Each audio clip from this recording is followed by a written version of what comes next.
کا مالک کون ہے جو زندہ سے مردہ اور مردہ سے زندہ پیدا کرتا ہے، اور کون ہے جو ساری کائنات کے امور کی تدبر کر رہا ہے، تدبر فرما رہا ہے، تنظیم فرما رہا ہے۔ اس کے جواب میں مشرکین مکہ کہتے ہیں کہ فَسَيَقُولُونَ اللہ تعالیٰ یہ سارے کام کرتے ہیں۔ اس آیت میں اللہ تعالیٰ نے یہ وضاحت فرما دی کہ جس اللہ کو تم تسلیم کرتے ہو کہ وہ زمین و آسمان سے تمہارے لیے رزق پیدا کرتا ہے یا رزق اتارتا ہے، تمہارے آنکھ اور کان کا مالک ہے، زندہ سے مردہ اور مردہ سے زندہ پیدا کرتا ہے اور سارے امور کے تدبر فرماتا ہے، فَذَلِكُمُ اللَّهُ رَبُّكُمُ الْحَقُّ، یہی تو سچا رب ہے تمہارا، یہی تو سچا رب ہے تمہارا۔ فَمَاذَا بَعْدَ الْحَقِّ إِلَّا الضَّلَالُ، اب حق کے علاوہ تم جس کو حق سمجھ رہے ہو، اب یاد دو ہی چیزیں ہیں، ایک حق ہے اور ایک باطل ہے۔ حق تو ذات ہو گئی اللہ کی، اب اللہ کی ذات حق ہو گئی تو اللہ کے علاوہ جتنے بھی معبود تم نے بنا رکھے ہیں وہ سارے کے سارے باطل ہو گئے، یا حق ہے یا باطل ہے، اور حق تم نے تسلیم کر لیا اللہ کو، اور اللہ ہی برحق اور سچا رب ہے، تو اللہ کے علاوہ پھر باقی جتنے بھی ہیں وہ سارے کے سارے باطل ہیں۔ اور آگے فرمایا فَأَنَّىٰ تُصْرَفُونَ، تم لوگ کہاں سے پھرائے جاتے ہو۔ اس میں بڑا ایک لطیف سا نقطہ ہے کہ اللہ تعالیٰ نے مشرکوں کو یہ مخاطب نہیں کیا کہ تم کہاں سے پھرتے ہو، تم کہاں سے گمراہ ہوتے ہو،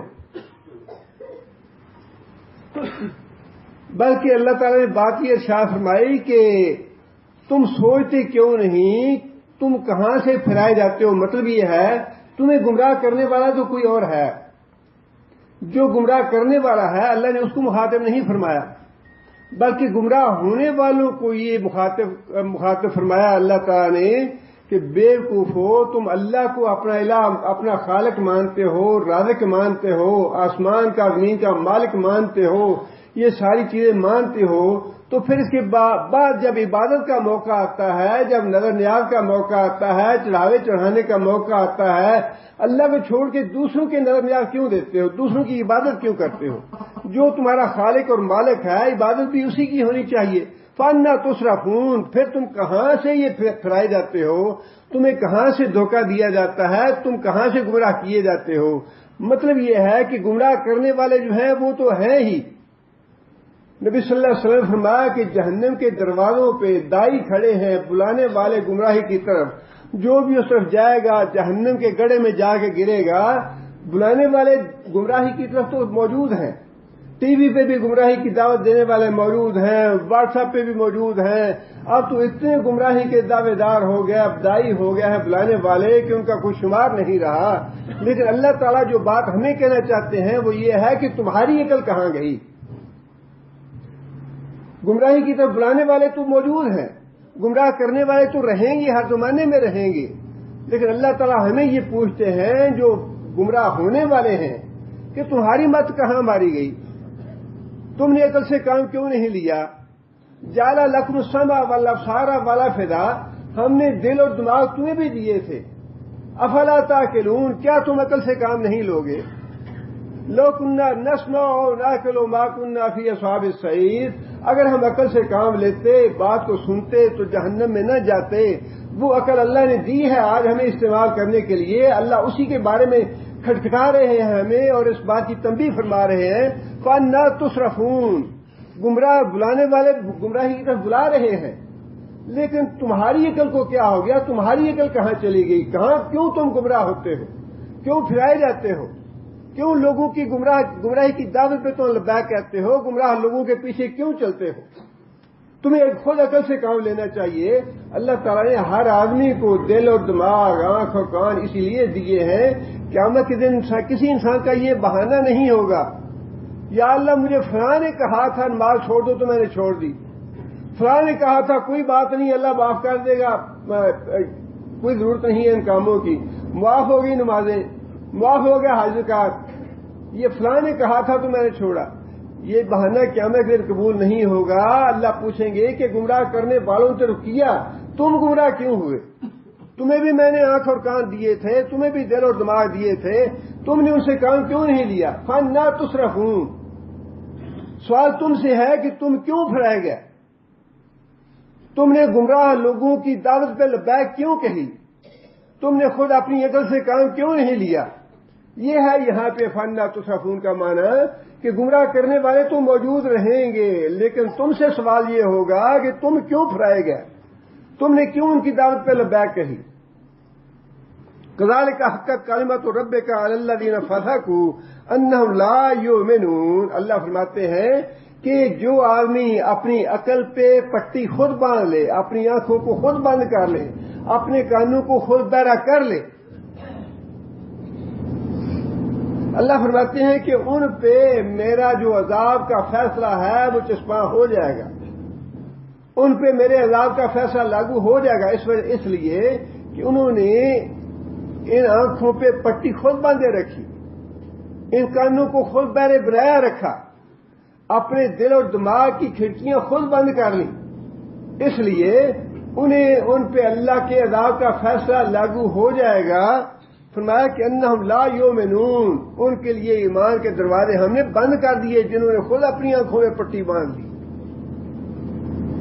اللہ تعالیٰ جو ہے وہ دستک دیتے ہیں ہمارے دل و دماغ پہ، اس میں دعوت فکر ہے کہ تم خود سوچو، خود غور و فکر کرو۔ جو بھی دعوت دیتا ہے ہر ایک کی دعوت پہ واٹس ایپ پہ آ گیا جی پڑھ کے تو اندھے نہ بن جاؤ۔ گمراہی کی 1000 باتیں واٹس ایپ پہ آتی ہیں اور ہدایت کی ایک بات آتی ہے، اور اتنے گمراہ کرنے والے لوگ ہیں کسی کو پرواہ نہیں کہ جو کوئی وہ لکھ کے بھیجتے ہیں، میسج کرتے ہیں، اس کا کوئی حوالہ دے دے کہ یہ کہاں لکھی ہے، کہاں سے آئی ہے۔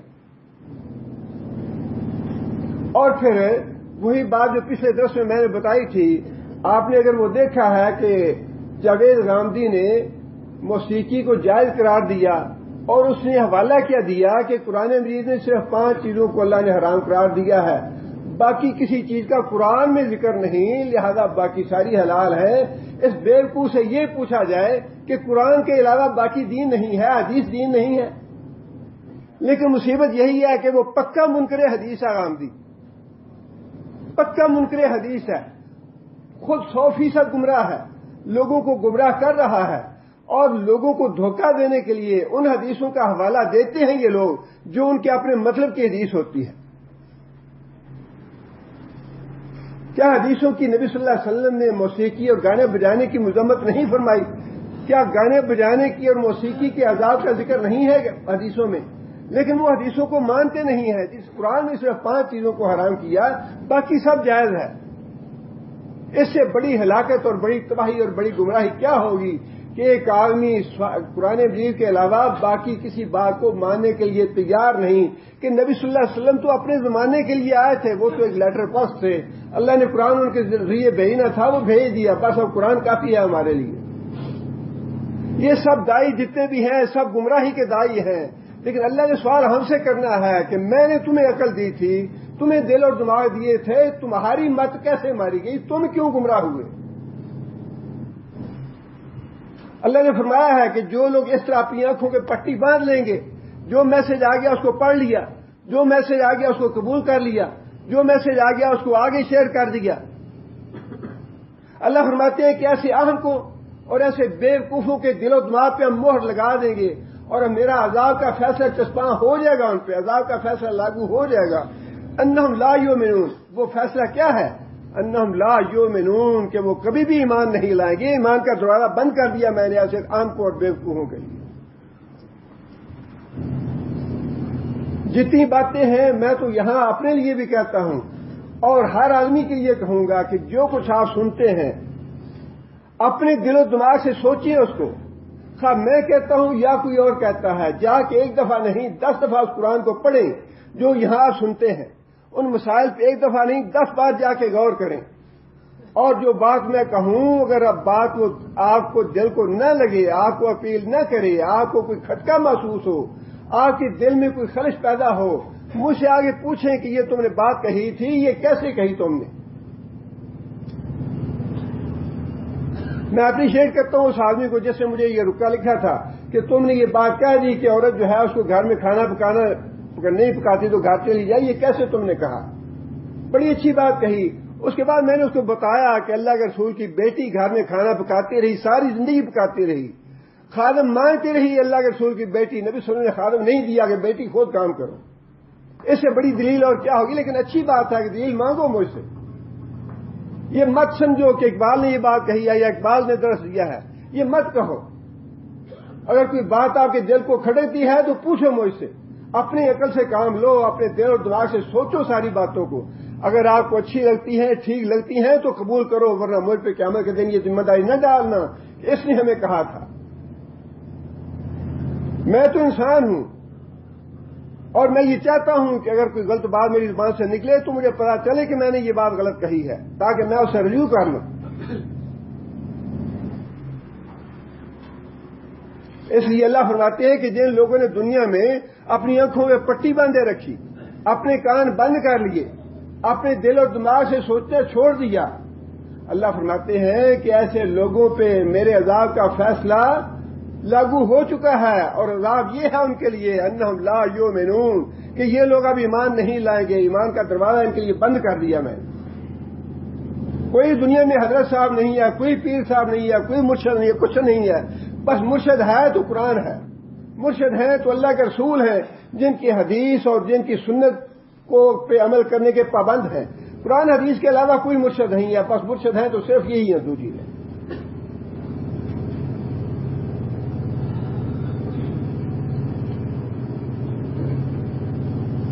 آگے اللہ تعالیٰ فرماتے ہیں کہ کل حل من شرکائکم من یبدأ الخلق ثم یعیدہ. اب اس میں اللہ تعالیٰ نے آخرت کا عقیدہ واضح فرمایا ہے. آپ محمد صلی اللہ علیہ وسلم سے پوچھئے حل من شرکائکم، کیا تم میں سے جو تم نے شریک ٹھہرائے ہیں، جو حضرت صاحب بنائے ہیں، جو پیر صاحب اور مرشد صاحب بنائے ہیں، ان میں کوئی ایسا ہے من یبدأ الخلق، جس نے کوئی چیز پیدا کی ہو، جس نے کوئی چیز پیدا کی ہو؟ کوئی ہے ایسا؟ جس کا مطلب یہ ہے کہ کوئی کسی کو بیٹا بیٹی نہیں دے سکتا. بیٹا بیٹی تو بڑی دور کی بات ہے. اللہ نے تو مثال دے دی مکھی کی.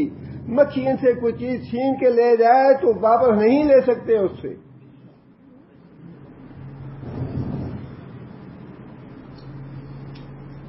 پیدا کرنا، عدم سے وجود میں لانا، یہ تو بہت بڑی بات ہے. ہمارے دوست ہیں، ان کا واقعہ کتاب میں لکھا ہوا ہے. ان کے پیر صاحب جو تھے وہ حلول کے قائل تھے، عقیدہ حلول اور شہود اور وحدت الشہود وغیرہ، اس پہ ایمان تھا ان کا کہ بندہ اور اللہ جو ہے اتنی عبادت کر کے عبادت کر کے بندہ اور اللہ ایک ہو جاتا ہے. وہ کہنے لگے ہمارے دوست کہ ان کے اپنے پیر صاحب کے پاس گئے وہ، اور پیر صاحب جو ہے وہ جلال میں آ گئے. یہ ایسی گمراہ کن اصطلاحات بنائی ہوئی ہیں. جلال کا مطلب یہ ہے کہ غصے میں آپے سے باہر ہو گئے، آگ بگولا ہو گئے، سیدھی بات نہیں کریں گے، بڑے عزت اور احترام سے جلال میں آ گئے. جلال کیا ہے؟ یہ انسان اتنا اپنے آپ پہ کنٹرول نہ رہے، اپنے آپ سے باہر ہو جائے، اتنا غصے میں آ جائے. جلال میں آ گئے. جلال میں آ کے پیر صاحب فرمانے لگے کہ میں اللہ ہوں. جلال میں یہ جلال ہے، کفر کا کلمہ یہ جلال ہے، میں اللہ ہوں. وہ جو دوست تھے بیٹھے ہوئے، انہوں نے کہا کہ اچھا آپ اللہ ہیں؟ جی میں اللہ ہوں.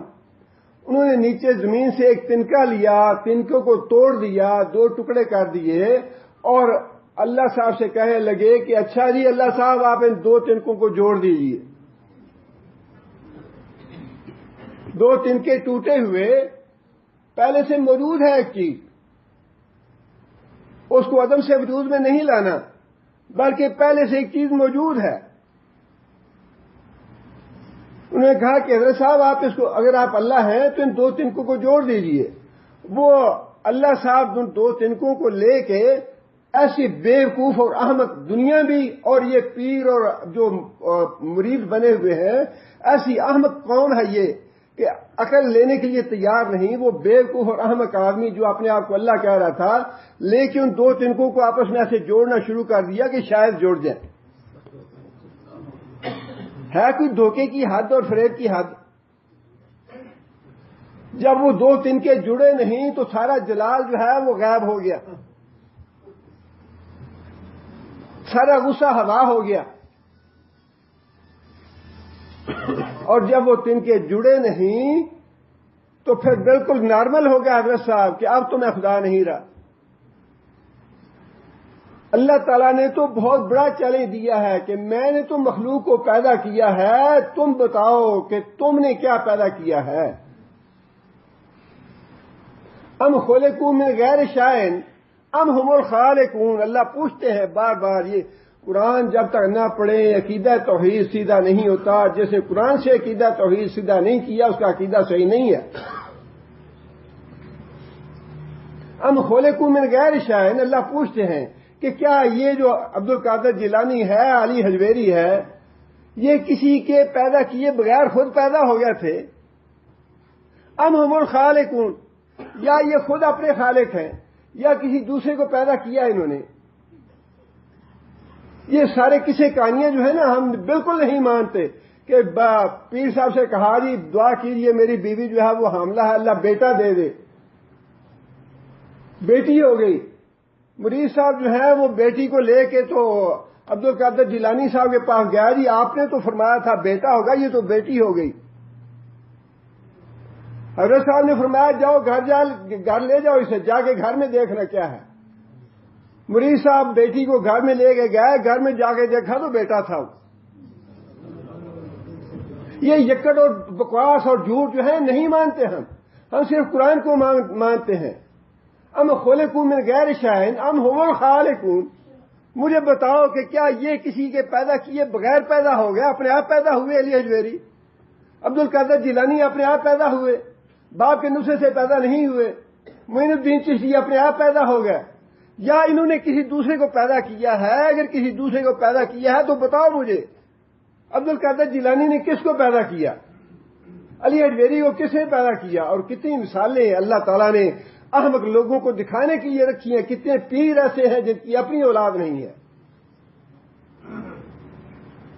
اور میری اپنی آنکھوں دیکھے کی بات ہے، ہمارے اپنے گاؤں میں ساری زندگی خانقاہ پہ گدی پہ بیٹھ کے لوگوں کے نظریں نیازیں لینے والا آدمی اپنی آخری عمر میں اتنا بیمار ہوا، اتنا لاچار ہوا، اتنا فالج مفلوج ہو گیا، اس نے بیٹھنے سے لاچار ہو گیا، اور مریدوں کو اجازت نہیں تھی کہ حضرت صاحب نے منع کر دیا ہے میری اولاد مجھے آ کے دیکھے نہ کوئی۔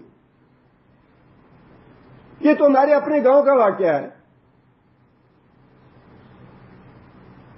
ہر انسان ہے وہ، جس طرح باقی انسانوں کو اللہ نے بے بس کر رکھا ہے، دنیا ساری مخلوق اللہ کی اسی طرح بے بس ہے اللہ کے سامنے، اور یہ بے بسی اللہ دکھا کے چھوڑتے ہیں۔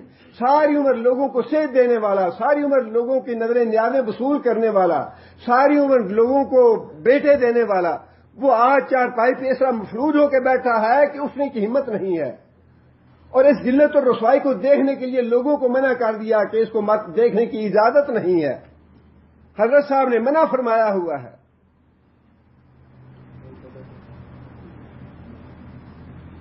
لیکن یہ ساری اپنی چیزوں اپنی آنکھوں کے سامنے ساری باتیں دیکھنے کے باوجود، مشاہدہ کرنے کے باوجود عقل اور مت جو ہے وہ ماری جاتی ہے لوگوں کی۔ جو شرک ہے مت مار دیتا ہے انسان۔ ابو جہل بھی اس حد تک مخالف تھا اور دشمن تھا، اور اپنے عقیدے کا اتنا ایمان تھا پکا اس کا کہ میں سچا ہوں نبی صلی اللہ علیہ وسلم کے مقابلے میں، جا کے بیت اللہ شریف کا دروازہ پکڑ کے پردہ پکڑ کے کہ یا اللہ اگر یہ سچا ہے تو ہمارے اوپر آسمانوں سے بارش پتھروں کی برسا دے۔ اتنا پکا تھا اپنے شرک کے ایمان عقیدے میں۔ اللہ پوچھتے ہیں کہ ان سے پوچھو جنہیں تم نے اپنا شریک ٹھہرایا ہوا ہے، میں یبدأ الخلق، کسی نے کوئی چیز پیدا کی ہے، ابتدا تخلیق کی کس نے کی تھی؟ اللہ نے کی یا انہوں نے کی؟ ثم یعیدہ، اور پھر مرنے کے بعد کون ہے ان میں سے جو دوبارہ پیدا کرے گا؟ یہ خود پیدا کیے جائیں گے. اور پھر بڑی بات یہ ہے سمجھنے کے لیے، چلے جی تم کہتے ہو کہ علی حجویری بیٹے بیٹیاں دیتا ہے، عبد القادر جیلانی مشکل کشا ہے. سوال یہ ہے کہ جب علی حجویری نہیں تھے اس دنیا میں تب بیٹے بیٹیاں کون دیتا تھا؟ جب عبد القادر جیلانی اس دنیا میں نہیں تھے تب مشکل کشائی کون کرتا تھا؟ جب امام بری نہیں تھے اس دنیا میں تب کھوٹی قسمتیں کھڑی کون کرتا تھا؟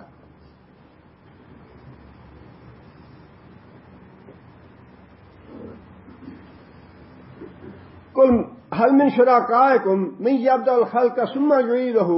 اے محمد صلی اللہ علیہ وسلم آپ ان سے پوچھئے کہ کیا کوئی ایسا ہے تمہارے ٹھہرائے ہوئے شریکوں میں سے جو تخلیق کی ابتدا کرے پھر تخلیق کا اعادہ بھی کرے، مرنے کے بعد دوبارہ زندہ کرنے پہ قادر ہو؟ اور اس کا جواب اللہ تعالیٰ نے آگے خود ارشاد فرما دیا، قل اللہ یبدأ الخلق ثم یعیدہ. اے محمد صلی اللہ علیہ وسلم انہیں کہہ دو، انہیں بتا دو، تخلیق کی ابتدا بھی اللہ نے کی اور ساری مخلوق کے مرنے کے بعد دوبارہ پیدا بھی اللہ کرے گا انہیں. آپ نے پچھلی آیت میں اور اس آیت میں فرق دیکھا. ایک پچھلی آیت میں سوال کیا گیا من یرزقکم من السماء والارض، آیت کے آخر میں کیا ہے؟ فسیقولون اللہ. اس کا جواب کس نے دیا؟ اس کا جواب مشرکوں نے خود دیا. سوال کیا نبی صلی اللہ علیہ وسلم نے رزق کون دیتا ہے؟ جواب کس نے دیا؟ مشرکوں نے، کہ اللہ رزق دیتا ہے. یہاں سوال کیا اللہ تعالیٰ نے پیدا کون کرتا ہے اور دوبارہ زندہ کون کرے گا، یہاں جواب کس نے دیا؟ جواب اللہ نے دیا. اس لیے کہ مشرک اگر جواب دیتے کہ اللہ اس کا جواب ہے تو اس کا مطلب یہ ہے کہ عقیدہ آخرت مان لیا انہوں نے. اعادے کا ذکر ہے اس میں. اس سوال میں مرنے کے بعد دوبارہ زندہ کون کرتا ہے یا کون کرے گا، اس سوال کا جواب مشرک دینے کے لیے تیار نہیں تھے. حالانکہ آخرت کا جو ثبوت ہے وہ سوال میں موجود ہے. آخرت کا ثبوت جو ہے سوال میں موجود ہے کہ اعادہ تو وہی کرے گا یا کر سکتا ہے جس نے پہلی بار پیدا کیا. اگر تم یہ مانتے ہو پہلی دفعہ پیدا کرنے والا اللہ ہے تو پھر تمہیں یہ بھی ماننا پڑے گا کہ اللہ دوبارہ بھی پیدا کر سکتا ہے. جس اللہ نے پہلے پیدا کر لیا وہ اس بات پہ پوری طرح قادر ہے کہ دوبارہ بھی پیدا کر لے. الیس ذالک بقادر علی ان یحیی الموتى، کہ وہ ذات جس نے پہلے پیدا کیا، نطفہ بنایا، پھر علقہ بنایا، پھر ہڈیاں بنائیں، جسم بنایا، پھر پورا انسان بنا دیا، دنیا میں اللہ اس کو لے آیا. الیس ذالک بقادر علی ان یحیی الموتى، کیا یہ اللہ اس بات پہ قادر نہیں ہے کہ مردوں کو دوبارہ زندہ کر دے؟ وہاں جہاں معاملہ تھا رزق کا، خالق ہونے کا، مالک ہونے کا، وہاں تو مشرک مانتے تھے کہ ہاں اللہ ہے، جواب دے دیا سیقولون اللہ، اللہ نے کیا سا کچھ. یہاں جب معاملہ تھا آخرت کا اس پہ ایمان نہیں تھا مشرکوں کا، اس لیے مشرکوں کو جواب نہیں دیا اس کا. اللہ نے نبی صلی اللہ علیہ وسلم کو فرمایا کہ تم خود ہی اس کا جواب دے دو. قل اللہ یبدأ الخلق ثم یعیدہ. اللہ نے پہلی بار تمہیں پیدا کیا، اب دوسری بار بھی اللہ تمہیں پیدا کرے گا. جو پہلے پیدا کر سکتا ہے وہ دوسری بار بھی پیدا کر سکتا ہے. فَأَنَّىٰ تُؤْفَكُونَ. اے محمد صلی اللہ علیہ وسلم آپ ان سے پوچھئے تم کہاں سے پھرائے جاتے ہو؟ پھر وہی بات ہے، اپنی عقل سے کام کیوں نہیں لیتے؟ کہاں سے گمراہ کیے جاتے ہو؟ بار بار جھنجھوڑا ہے اللہ تعالیٰ نے کہ اپنی عقل سے کام لو، اندھے نہ بن کے رہو اس دین کے معاملے میں، بہرے بن کے نہ رہو دین کے معاملے میں. ایک نہیں بار بار سوچو کہ کہنے والا کیا کہہ رہا ہے. یہ دین کا معاملہ ہے اور اتنا قیمتی معاملہ ہے، اتنا اہم معاملہ ہے کہ دوبارہ اس کا موقع نہیں ملے گا. جو عقیدہ بنا لیا، جو اعمال کر لیے، دنیا سے چلے گئے، دوبارہ موقع نہیں مل رہا اس کا. ایک بار نہیں 1000 بار سوچو کہ کہنے والا کیا کہہ رہا ہے، جو میسج آتا ہے وہ میسج کیا ہے، قابل قبول ہے یا رد کرنے والا ہے۔ آگے فرمایا کہ قل هل من شرکائکم من یہدی الی الحق، قل اے محمد صلی اللہ علیہ وسلم ان سے یہ پوچھیں، هل من شرکائکم، کیا تمہارے ٹھہرائے ہوئے معبودوں میں سے کوئی ایسا بھی ہے من یہدی الی الحق، جو حق کی طرف رہنمائی کرتا ہو تمہاری۔ حق کا مطلب یہ ہے زندگی کا وہ راستہ جس پہ چل کے انسان ناکام نہ ہو، کامیاب ہو،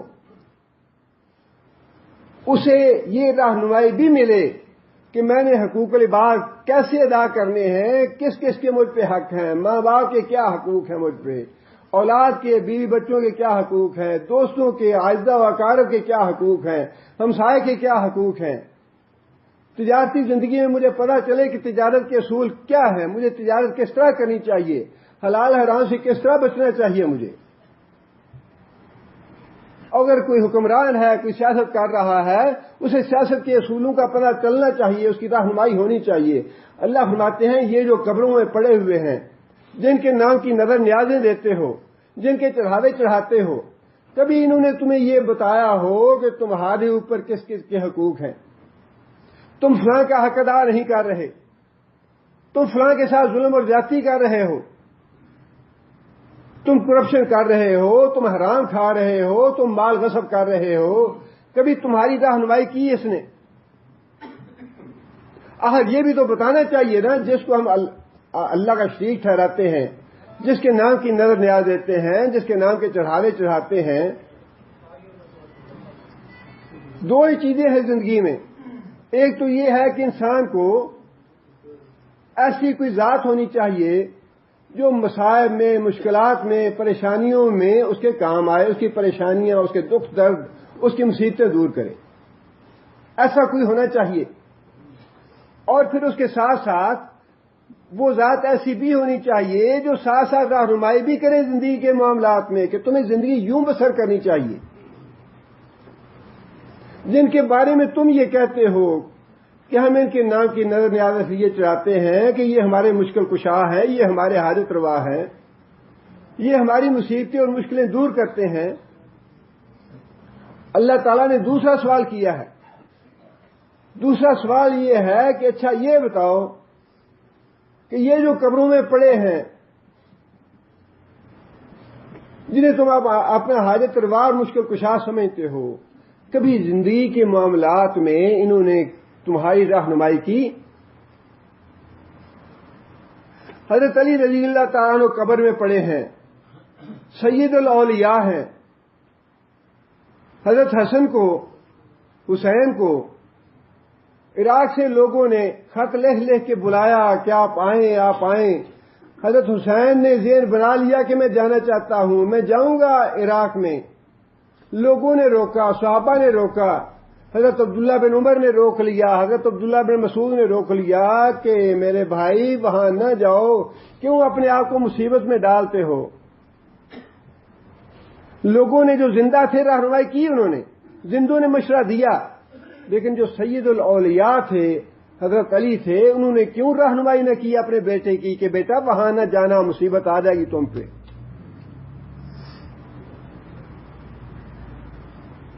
اپنے بیٹے سے زیادہ خیر خواہ کون ہو سکتا ہے باپ کے علاوہ؟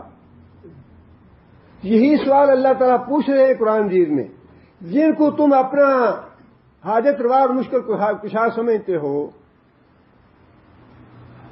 تم سے یہ سوال ہے کہ کبھی زندگی کے معاملات میں انہوں نے تمہاری رہنمائی کی، 100 پریشانیاں آ جاتی ہیں، لڑائی جھگڑے ہو جاتے ہیں، باپ بیٹے میں اختلاف ہو جاتا ہے، بھائیوں بھائیوں میں لڑائی جھگڑا ہو جاتا ہے، کیا کبھی ایسے موقع پہ انہوں نے تمہاری رہنمائی کی کہ تم یہ نہ کرو، یہ کرو؟ تم نے کبھی رہنمائی لی ان سے کہ حضرت صاحب مجھے پریشانی آ گئی، میرا اپنے شریک کے کار سے لڑائی جھگڑا ہو گیا، میں نے کاروبار کیا تھا اس کے ساتھ، میرا معاملہ بگڑ گیا ہے، جھگڑا ہو گیا اس کے ساتھ، اب مجھے بتائیے میں اس معاملے میں کیا کروں، میں غلط ہوں یا وہ غلط ہے؟ کبھی ان سے جا کے یہ بھی تو، اگر وہ مشکل کشا ہے، حاجت روا ہے، تو یہ رہنمائی بھی تو لینی چاہیے۔ اللہ نے فرمایا ہے کہ کبھی تم نے یہ بھی کیا کہ تم ان سے جا کے زندگی کے معاملات میں رہنمائی لو کہ حق کیا ہے، مجھے حق بتائیں، سچ بتائیں کیا ہے۔ آگے اللہ تعالیٰ نے خود ہی اس کا جواب دیا ہے، قل اللہ یہدی للحق، قل اللہ یہدی للحق۔ آئے محمد صلی اللہ علیہ وسلم، آپ انہیں بتائیے کہ سیدھے راستے کی، حق کی رہنمائی کون کرتا ہے؟ اللہ رہنمائی کرتا ہے، اور سیدھے راستے کی رہنمائی یہ ہے اللہ کی رہنمائی، یہ قرآن مجید اللہ کی رہنمائی ہے۔ فرمایا کہ جواب دو ان کو کہ سیدھے راہ کے لیے، حق کے لیے، سچ کے لیے رہنمائی اللہ کی ذات کرتی ہے اس قرآن کے ذریعے۔ آگے فرمایا کہ افمن یہدی الی الحق، بلا وہ ذات جو حق کی طرف رہنمائی کرنے والی ہے، احق کو ان یتبع، کیا وہ زیادہ اس بات کی مستحق ہے کہ اس کی بات مانی جائے، امن لا یہدی الا ان یہدی، اس کے مقابلے میں ایک دوسرا وہ ہے جو صحیح راہ پہ نہیں چل رہا جب تک اس کی رہنمائی نہ کی جائے، جب تک اس کی صحیح رہنمائی نہ کی جائے۔ مطلب یہ ہے کہ جنہیں تم نے میرا شریک ٹھہرا رکھا ہے، خواہ وہ پتھر کے بت ہیں، خواہ وہ جنات ہیں، خواہ فرشتے ہیں، خواہ اولیاء اللہ ہیں، زندہ ہیں یا مردہ ہیں، فرمایا وہ تو خود اس بات کے محتاج ہیں کہ ہمیں رہنمائی ملے، وہ خود اس بات کے محتاج ہیں کہ ہماری رہنمائی کی جائے۔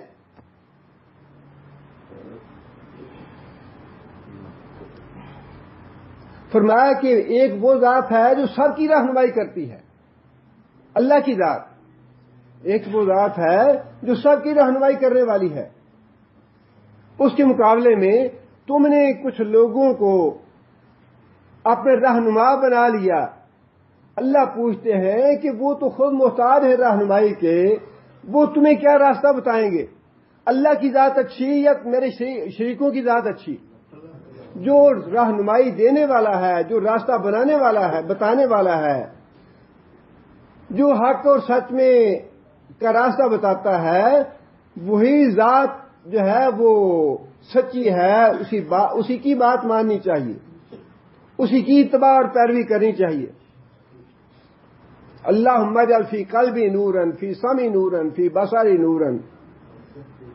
اللہ کی ذات ہے نور دینے والی، اللہ کی ذات ہے رہنمائی کرنے والی۔ اللہ کی ذات سے مانگیں کہ یا اللہ میرے دل میں، میری آنکھوں میں، میرے کانوں میں، میرے دماغ میں، یا اللہ میرے دائیں میں، میرے بائیں، میرے آگے، میرے پیچھے، اوپر نیچے، یا اللہ نور ہی نور کر دے، یا اللہ تو میری رہنمائی فرما۔ نور اس قرآن کو بار بار کہا گیا ہے۔ نور کو کیوں کہا گیا ہے؟ یہ رہنمائی کرتا ہے، یہ راستہ دکھاتا ہے سیدھا۔ نماز کو نور کہا گیا ہے، قیامت کے دن یہ نور ہوگی۔ نماز سیدھا راستہ دکھاتی ہے۔ فرمایا کہ وہ ذات جو رہنمائی کرنے والی ہے اس کی بات ماننی چاہیے، یا وہ آدمی جو خود رہنمائی کا محتاج ہے اس کی بات ماننی چاہیے۔ فما لکم کیف تحکمون، اللہ فرماتے ہیں کہ بے وقوفو تمہیں کیا ہو گیا، کیسے فیصلے کرتے ہو؟ اللہ کو چھوڑ کے دوسروں کو اپنا حاجت روا اور مشکل کشا مانتے ہو، اللہ کو چھوڑ کے دوسروں کو اپنا ہادی مانتے ہو۔ ہدایت دینے والا، راستہ دینے والی ذات اللہ کی ہے، مشکل کشائی کرنے والی، حاجت روائی کرنے والی ذات صرف اللہ کی ہے۔ اس لیے فرمایا کہ فما لکم کیف تحکمون، کہ کیسے غلط فیصلے کرتے ہو تم۔ آگے اللہ نے فرمایا کہ وما یتبع، یہ مشرکوں کی بات ہے یہ، وما یتبع اکثرهم الا ظنا، مشرک جو ہے یہ کس چیز کی پیروی کر رہے ہیں؟ زن کی، گمان کی. زن اور گمان کیا ہے؟ زن اور گمان یہ ہے، اچھا جی ہمارے باپ دادا ایسے ہی کرتے چلے آ رہے ہیں، کیا وہ غلط ہو گیا؟ ابو لہب ایمان لانے کے لیے تیار ہو گیا تھا. نبی صلی اللہ علیہ وسلم کا سب سے بڑا دشمن ابو لہب ایمان لانے کے لیے تیار ہو گیا. جب مشرکوں کو پتا چلا یہ تو ایمان لانے جا رہا ہے، تو مشرکوں نے ایمان سے دور کرنے کے لیے اسے یہ سجائی بات کہ جا کے اپنے بھتیجے سے یہ تو پوچھو کہ تمہارے ماں باپ کہاں ہیں، مرنے کے بعد تمہارے ماں باپ کہاں گئے؟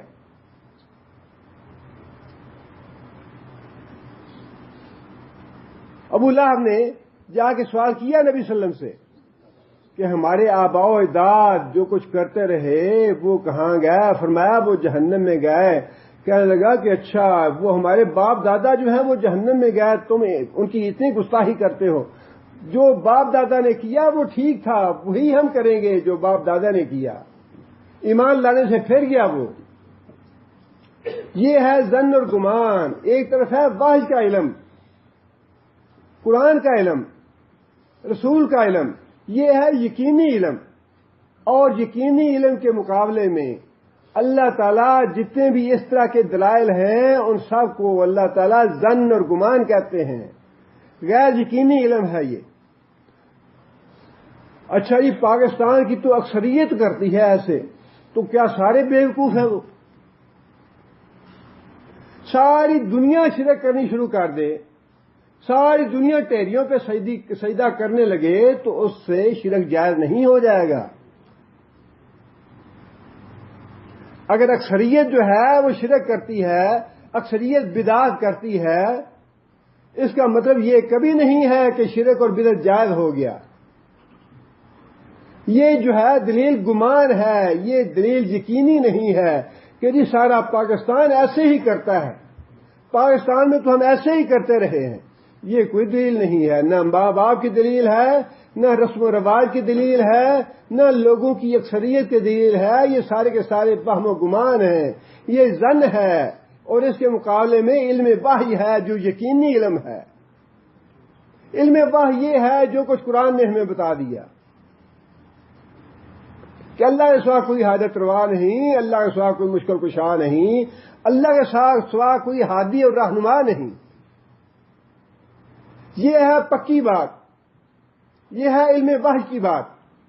اور جو باتیں قصے کہانیاں کتابوں میں لکھی ہیں، قصص الاولیاء میں لکھی ہیں، وہ ساری وہم و گمان ہے، یقینی نہیں ہے.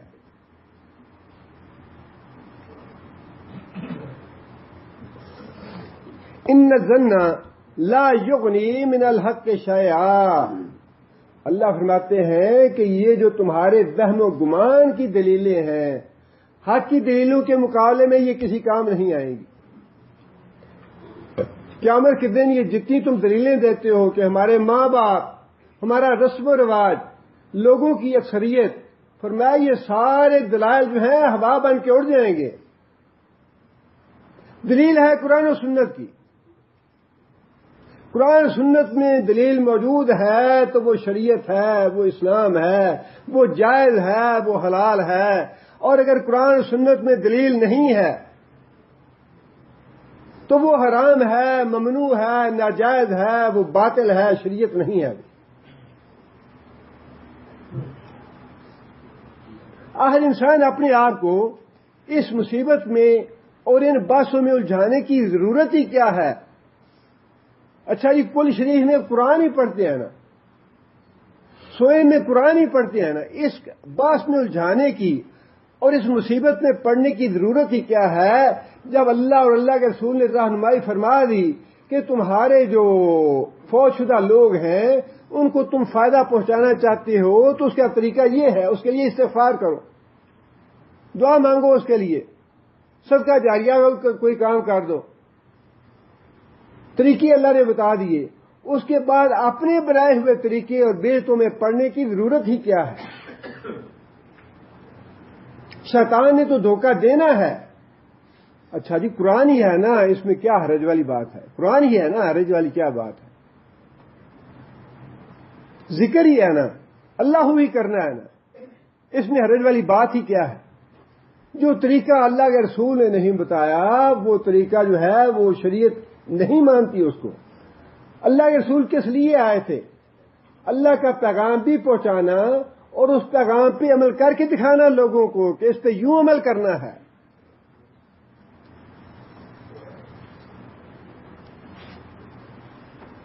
وما یتبع اکثرهم الا ظنا، لوگوں کی اکثریت جو ہے وہ ظن پہ چل رہی ہے، ظن کے پیچھے لگی ہوئی ہے۔ ان الظن لا یغنی من الحق شیئا، حالانکہ حق کے مقابلے میں گمان کسی کام نہیں آئے گا۔ یہ ساری دلیلیں جو ہیں قیامت کے دن گم ہو جائیں گی، بھول جائیں گے لوگ یہ دلیلیں، یہ دلیل قیامت کے دن قابل قبول نہیں ہوگی۔ ان اللہ علیم بما یفعلون، جو کچھ لوگ عمل کر رہے ہیں اللہ تعالیٰ ان سے خوب واقف ہے، خوب جانتا ہے۔ اب آگے چونکہ اللہ تعالیٰ نے حق کی بات ارشاد فرمائی ہے کہ اللہ تعالیٰ کی طرف سے جو رہنمائی ہے وہی حق ہے، قرآن حق ہے، اور اللہ تعالیٰ ہی اس لائق ہیں ان کی اتباع کی جائے، ان کی پیروی کی جائے، ان کی بات مانی جائے۔ چونکہ حق کا اللہ تعالیٰ نے پہلے حوالہ دے دیا، حکم دے دیا، اب آگے اللہ تعالیٰ نے وضاحت فرما دی کہ حق ہے کیا۔ وما كان هذا القرآن ان يفترى من دون اللہ، کافروں کا یہ کہنا تھا کہ یہ قرآن محمد صلی اللہ علیہ وسلم نے خود گھڑ لیا ہے۔ اللہ تعالیٰ نے اس کا جواب ارشاد فرمایا کہ وما كان هذا القرآن ان يفترى، اس قرآن کو تصنیف کرنا ممکن نہیں ہے۔ یہ قرآن کسی لکھنا، اس قرآن کی آیتیں بنانی یا تصنیف کرنی کسی آدمی کے بس کی بات نہیں۔ من دون اللہ، اللہ کی وحی کے بغیر۔ اللہ ہے جس نے یہ قرآن نازل فرمایا ہے، جس نے یہ آیتیں نازل فرمائی ہیں۔ کسی انسان کے بس میں یہ بات نہیں کہ وہ ایسی آیتیں بنا سکے، ایسی آیتیں تصنیف کر سکے۔ بلاکن تصدیق الذی بین یدیہ، ہاں یہ بات ہے کہ یہ قرآن جو ہے، جو اس کی آیتیں ہیں، پہلے سے نازل کی ہوئی کتابوں کی تصدیق کرتی ہیں۔ بتفصیل الکتاب، اور اس میں جو احکام تم کو اللہ نے دیے وہ بیان کیے گئے ہیں۔ لا ریب فیہ، اس میں قطعاً کوئی شک نہیں، من رب العالمین، کہ یہ اللہ رب العالمین کی طرف سے ہے۔ حق کو واضح کر دیا نا اللہ نے کہ حق کیا ہے۔ اس اللہ کے نازل کردہ قرآن کے علاوہ شریعت کسی اور کی کلام کو، کسی اور کے خوابوں کو، کسی اور کی باتوں کو، کسی اور کے اقوال کو حق قرار نہیں دیتی۔ اللہم انت الحق وقولک الحق ووعدک الحق، یا اللہ تیری ذات برحق ہے، تیرا کلام برحق ہے، تیرے وعدے برحق ہیں۔ محمد صلی اللہ علیہ وسلم حق، نبیون حق، نبی انبیاء حق ہیں، محمد صلی اللہ علیہ وسلم کی ذات حق ہے۔ یہ ہے ساری حق کی باتیں۔ اس کے علاوہ وہی بات ہے کہ حق کے بعد باقی کیا رہ گیا؟ دلال، باقی گمراہی ہے۔ حق جب نکھڑ گیا، حق کا جب نکھیڑا ہو گیا کہ یہ چیز حق ہے، تو پھر حق کے علاوہ باقی جو کچھ ہے وہ سب گمراہی ہے۔ اور پھر اللہ تعالیٰ نے ایک جگہ پہ نہیں، کئی جگہ پہ یہ چیلنج فرمایا ہے۔ یہ جو بات اللہ تعالیٰ نے ارشاد فرمائی، وَمَا كَانَ هَذَا الْقُرْآنُ أَن يُفْتَرَىٰ مِن دُونِ اللَّهِ، یہ کسی انسان کے بس میں نہیں کہ کوئی آدمی یہ قرآن تصنیف کر لے، کوئی آدمی اس قرآن کی آیت بنا لے سوائے اللہ کی وحی۔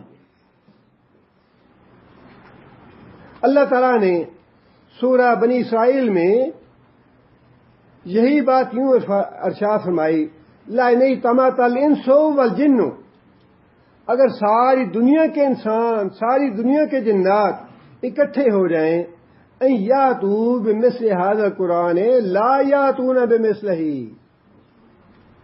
ساری دنیا کے انسان اور جنات اکٹھے ہو جائیں کہ اس جیسا قرآن بنا کے لے آئیں. اللہ فرماتے ہیں کہ کسی کی مجال نہیں، طاقت نہیں، ممکن نہیں کہ اس قرآن جیسی کوئی آیت بنا کے لے آئے. وَلَوْ كَانَ بَعْضُهُمْ لِبَعْضٍ ظَهِيرًا، خواہ سارے مل کے کتنا ہی زور لگا لیں، ایک دوسرے کی مدد کریں، جتنا مرضی زور لگا لیں، اس قرآن جیسی کوئی آیت بنانا، کوئی لفظ بنانا کسی انسان کے یا جن کے بس میں نہیں ہے. یہ اور ایک دفعہ ایک جگہ پہ نہیں بلکہ کئی جگہ پہ اللہ تعالیٰ نے یہ بات ارشاد فرمائی ہے.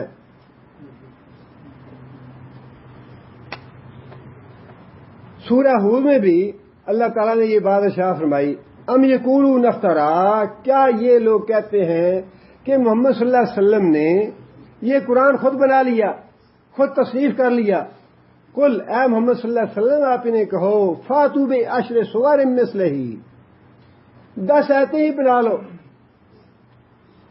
10 آیتیں تم بھی بنا کے لے آؤ، مفتریات اسی طرح کی تصنیف کر لاؤ. وَادْعُوا مَنِ اسْتَطَعْتُم مِّن دُونِ اللَّهِ، اللہ کو چھوڑ کے جتنے بھی حضرت صاحب ہیں، پیر صاحب ہیں، مرشد صاحب ہیں، اور جو بھی دنیا میں اپنے آپ کو علم و فضل کا مالک سمجھتے ہیں یا علم و فضل والا سمجھتے ہیں، وہ سارے اکٹھے ہو جائیں، سارے مل کے اللہ فرماتے ہیں کہ 10 آیتیں بھی نہیں بنا سکیں گے. پورا قرآن بنانا یہ تو دور کی بات ہے، 10 آیتیں نہیں بنا سکتے. ام یقولون افترا فلیاتوا بحدیث مثلہ ان کانوا صادقین. فرمایا کہ کیا یہ کہتے ہیں کہ محمد صلی اللہ علیہ وسلم نے اس قرآن کو بنا لیا. فرمایا کہ ایک آیت بنا کے لے آؤ اس جیسی. فلیاتوا بحدیث مثلہ، ایک بات، ایک آیت، مثلہ ان کانوا صادقین، اگر تم اپنی بات میں سچے ہو. جب یہ چیلنج ہے 1400 سال سے اور یہ قیامت تک چیلنج رہے گا، تو پھر بدنصیبی ہے جو اس کو اللہ تعالیٰ کی طرف سے منزل من اللہ نہیں مانتا، یا اس کو نہیں پڑھتا، یا اس کی نہیں سنتا، یا اس پہ نہیں عمل کرتا، یا اس کو فالو نہیں کرتا، یا اس کی پیروی نہیں کرتا. بدنصیب ہے وہ آدمی.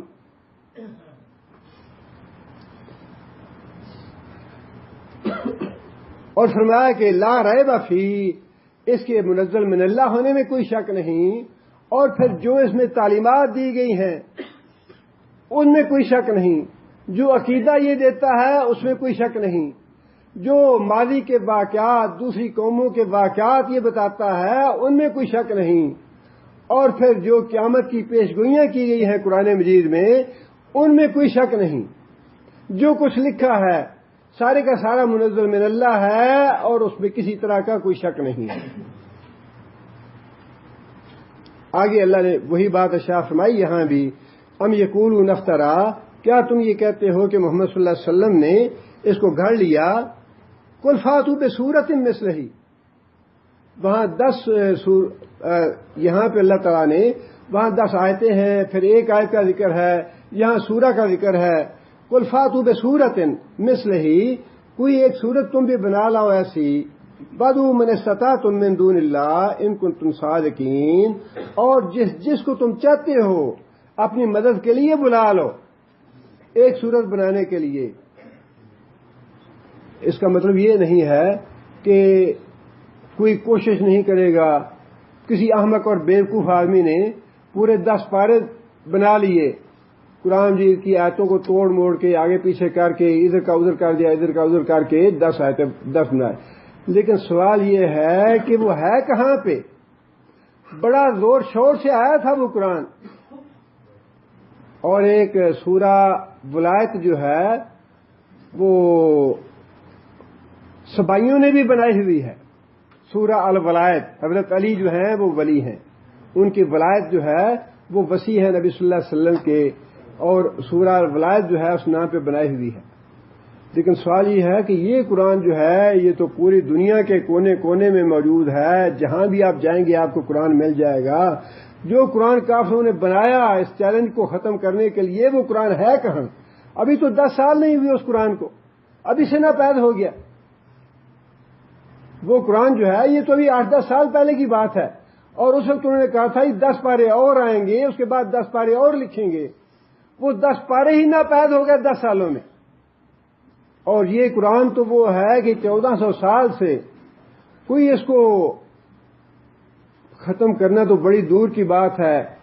1400 سال سے سورہ برات پہ بسم اللہ الرحمن الرحیم نہیں لکھی، ساری صورتوں سے پہلے بسم اللہ الرحمن الرحیم لکھی ہوئی ہے.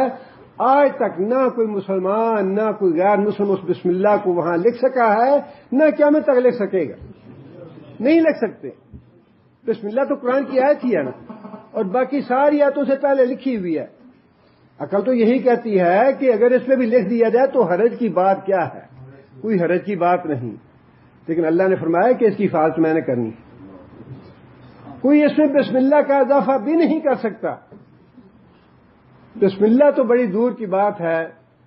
بعض الفاظ یا حروف ایسے ہیں جن کے اوپر قرآن نے سہولت کے لیے چھوٹا سا دائرہ ڈال دیا کہ یہ لفظ لکھنے میں تو آئے گا، پڑھنے میں نہیں آئے گا. پڑھنے میں نہیں آتا، لکھنے میں آتا ہے. آج تک ایسا کوئی لفظ جو ہے وہ کلام سے نہیں نکال سکا کوئی، حالانکہ وہ پڑھنے میں نہیں آتا. لیکن کسی کو اتنی بھی جرت یا ہمت نہیں ہے، خواہ کوئی مسلمان ہے یا کافر ہے، کہ یہ حرف جو ہے یہ تو پڑھنے میں نہیں آتا، اگر نہ لکھا جائے تو کیا فرق پڑتا ہے اس سے. یہ بھی جرت نہیں کوئی کر سکا، اور نہ ہی قیامت تک کر سکے گا. اور یہ چیلنج ہے اللہ تعالیٰ کی طرف سے کہ نہ تو اس جیسا قرآن تم تصنیف کر سکتے ہو، اور اگر کسی احمق اور بیوقوف نے کوئی ایسی کوشش کی تو وہ قابل قبول، وہ عوام میں مقبول نہیں ہوگی. جس طرح قرآن کو ایکسپٹ کیا گیا ہے، جس طرح قرآن کو قبول کیا گیا ہے، اس طرح نہ وہ سورہ الولایت کسی نے قبول کی ہے، نہ وہ قرآن کسی نے قبول کیا ہے. حالانکہ مسلمان ملکوں میں فری تقسیم کرنے کی مہم شروع ہوئی تھی. سکولوں میں فری تقسیم کیا گیا اس کو کہ شاید مسلمان اس کو قبول کر لیں. کتنے احمق اور بیوقوف ہیں کہ اس قرآن کی حفاظت کی تو ذمہ داری اللہ نے لی ہے، اور اس کے علاوہ اللہ نے چیلنج کیا ہے کہ اس کا کوئی مقابلہ نہیں کر سکے گا. جو کچھ تم کرو گے وہ فنا ہے، جو کچھ تم لکھو گے وہ فانی ہے. جو کچھ اللہ نے نازل کیا ہے اس کو بقا حاصل ہے، وہ قیامت تک باقی رہے گا انشاءاللہ.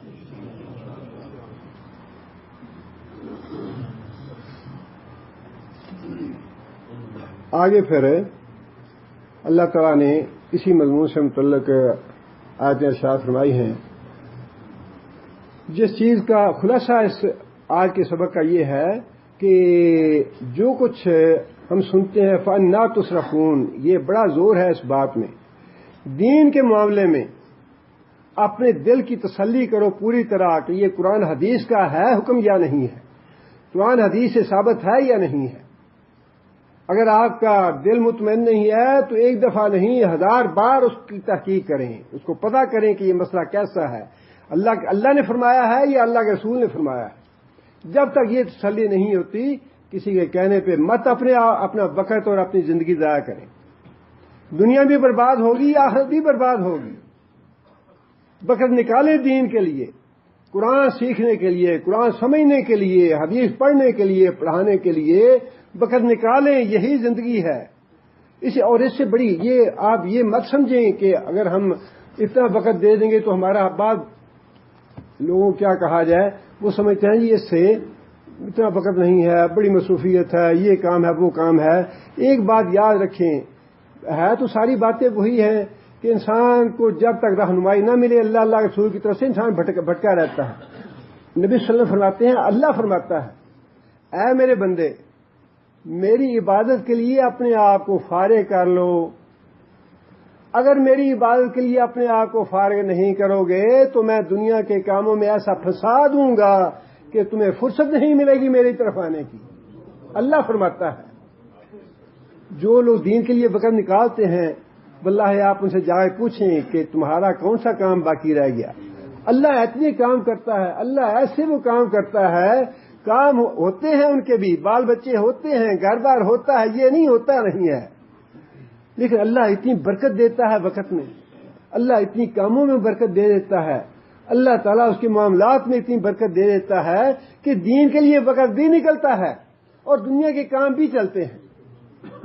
جو یہ سمجھتا ہے کہ دین کے لیے میں وقت نکالوں گا، وقت نہیں ہے میرے پاس اور میں یہ کام رہ جائے گا وہ کام رہ جائے گا، اللہ تعالیٰ اس کو ایسے پھنسا دیتے ہیں کہ اس کا کام ساری زندگی نہیں پورے ہو. دین کے لیے نکالیں وقت اور دیکھیے کتنی خیر و برکت ہے اس میں. سبحان ربک رب العزت عما یصفون. پڑھیں گے کوئی؟